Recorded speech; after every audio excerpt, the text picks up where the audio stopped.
Everyone, today we finally get the confrontation between Jacob and Esau. Jacob looked up and saw Esau approaching with 400 men.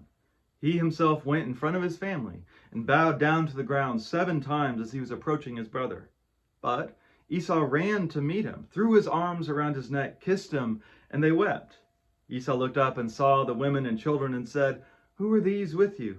Jacob said, "The children that God generously gave your servant."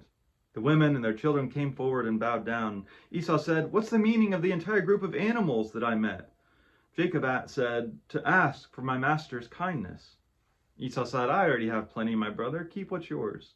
But Jacob said, "No, please do me the kindness of accepting my gift. Seeing your face is like seeing the face of God, since you have accepted me so warmly. Take this blessing that I've brought, because God has been generous to me and I have everything I need." The big question for the rest of Jacob's story is, has he changed? He has this new name of Israel, but is he a different person after his dramatic encounter with God? Well, the test case here is, what's he going to do when he meets his brother, the brother that he cheated out of a blessing so many years ago? We see that he splits up his family and he kind of organizes them by who's his favorite, which is not great. But now he goes in front, unlike before. But the biggest surprise here is that Esau is actually not angry. Unless he's lying, he also says that he's done well. Like we said earlier, Isaac also gave him a blessing, and that's come true.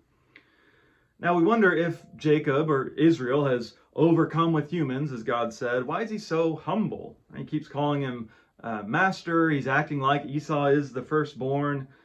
Maybe it's just to save his life, but again, it's maybe a way of reading him as being less deceptive and trying to make up for what he did.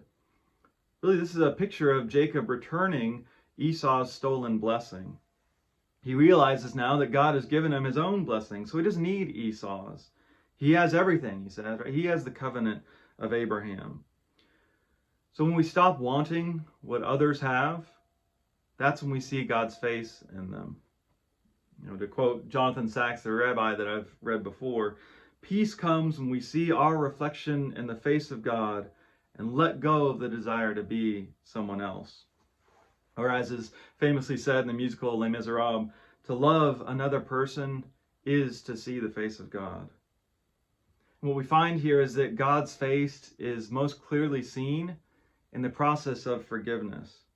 Now, I know I would prefer that God show up in easier, less painful ways that weren't so messy as acknowledging the ways that I've hurt someone else or having to offer forgiveness to someone who's hurt me, but that's the truth. You meet the God of grace when you are willing to give grace and when you're willing to accept grace.